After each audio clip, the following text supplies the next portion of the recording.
एक साधु घाट किनारे अपना डेरा डाले हुए था। वहां वह धुनी रमाकर दिन भर बैठा रहता और बीच बीच में ऊंची आवाज में चिल्लाता, जो चाहोगे सो पाओगे। उस रास्ते से गुजरने वाले लोग उसे पागल समझते थे। वे उसकी बात सुनकर अनसुना कर देते और जो सुनते वे उस पर हंसते थे।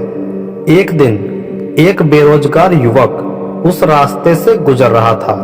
साधु की चिल्लाने की आवाज उसके कानों में भी पड़ी, जो चाहोगे सो पाओगे, जो चाहोगे सो पाओगे।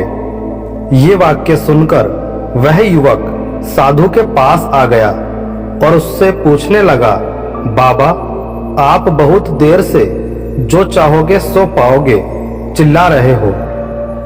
क्या आप सच में मुझे वो दे सकते हो जो मैं पाना चाहता हूँ? साधु बोला, हाँ बेटा, लेकिन पहले तुम मुझे ये बताओ कि तुम पाना क्या चाहते हो। बाबा, मैं चाहता हूँ कि एक दिन मैं हीरो का बहुत बड़ा व्यापारी बनूं। क्या आप मेरी ये इच्छा पूरी कर सकते हैं?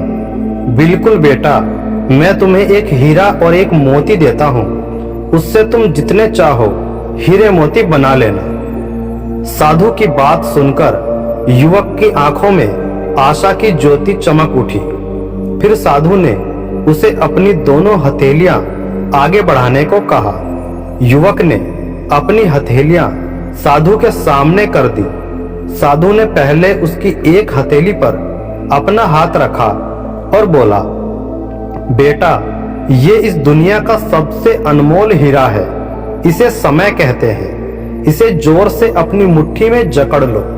इसके द्वारा तुम जितने चाहो उतने हीरे बना सकते हो। इसे कभी अपने हाथ से निकलने मत देना। फिर साधु ने अपना दूसरा हाथ युवक की दूसरी हथेली पर रखा और कहा, बेटा, ये दुनिया का सबसे कीमती मोती है।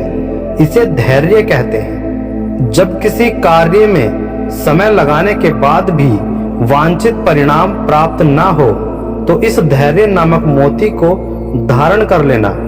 यदि यह मोती तुम्हारे पास है तो तुम दुनिया में जो चाहो वो हासिल कर सकते हो। युवक ने ध्यान से साधु की बात सुनी और उन्हें धन्यवाद कर वहां से चल पड़ा। उसे सफलता प्राप्ति के 2 गुरुमंत्र मिल गए थे। उसने निश्चय किया कि वह कभी अपना समय व्यर्थ नहीं गंवाएगा और सदा धैर्य से काम लेगा। कुछ समय बाद उसने हीरे के एक बड़े व्यापारी के यहाँ काम करना प्रारंभ किया। कुछ वर्षों तक वह दिल लगाकर व्यवसाय का हर गुर सीखता रहा और एक दिन अपनी मेहनत और लगन से अपना सपना साकार करते हुए हीरे का बहुत बड़ा व्यापारी बन गया। इससे हमें यह सीख मिलती है कि लक्ष्य प्राप्ति के लिए सदा समय और धैर्य नाम के हीरे मोती अपने साथ रखें। अपना समय कभी व्यर्थ न जाने दें और कठिन समय में धैर्य का दामन न छोड़ें। सफलता अवश्य प्राप्त होगी।